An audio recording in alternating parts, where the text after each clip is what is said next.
Harry's been back on US TV, but this time once again causing ructions. Why is it always on US TV, by the way?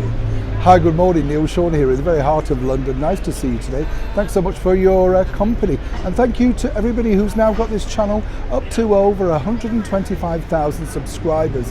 Can't believe it.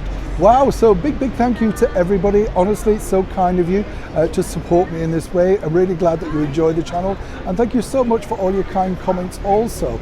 This particular news though will come as no surprise to many who have been with the channel a long time. It's all about one of our one-time favourite royals, but seemingly not now. We're talking of course about the former royal known as Prince Harry and the debacle that's surrounding simply everything that he does. As we know, he recently popped over to the Netherlands for his Invictus Games and sat down with NBC TV. We told you all about that recently. What's interesting to note though, that apart from really briefly mentioning the whole point of the interview, the Invictus Games, seemingly he was there to talk about his family once again, sidestepping the fact that of course he didn't really want to talk about his father, Prince Charles, or indeed his once close brother, Prince William. So what did he want to talk about? Well, seemingly everything but close feelings. But of course the topic came up about whether he would be returning to the UK for the Platinum Jubilee. And of course he skirted around that issue quite easily by saying that he felt that America was now his own. Well, absolutely. You know, if that's where you want to place yourself, then that's where you must be, Prince Harry. But more importantly over here, people are now getting truly fed up, simply with the fact that he's still on the royal website and seemingly has no plans to return here to London.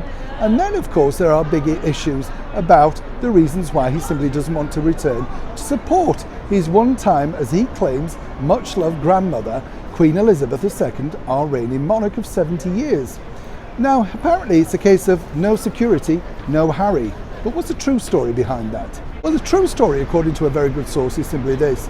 You know, the security scandal around him and wanting to get the Met Police on board and all of that sort of detail that we've been telling you about seemingly didn't really fall under the same spectre as when he was out in the Netherlands. They had basic security, although top level and very expensive. Similar security that of course provides to our British monarchy over here. Although, having known many of the superior officers that looked after our monarchy, they are highly trained and know certain things that obviously usual standard security people simply wouldn't know. And this is Prince Harry's main argument. But could the bigger reason be that he knows exactly what's coming later in the year with this book? And as I've said to you before, it's going to be a very tricky manoeuvre, isn't it? Because if he turns up and plays this loving grandson on the balcony, waving to all the subjects here, all the people that adore our British monarchy over here in England, Scotland, Ireland, and of course Wales, then it looks a bit odd, doesn't it? And further afield in the Commonwealth, if he then releases a book trashing them once again.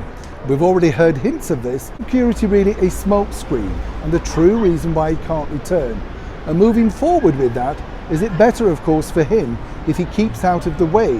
What I've been told now by a very close source at his book publishing company is they do not see him doing any in-personal meetings or indeed signings with that book over here in the United Kingdom. So purely they're looking for international sales rather than where it would have been a dead cert of a seller here in the United Kingdom. And as ever, that one thing is certainly not secure, and that is his sales of his book. While of course he continues to bleat about how hard he's been treated by the British media and more importantly his once loving family. Neil Sean in the very heart of London.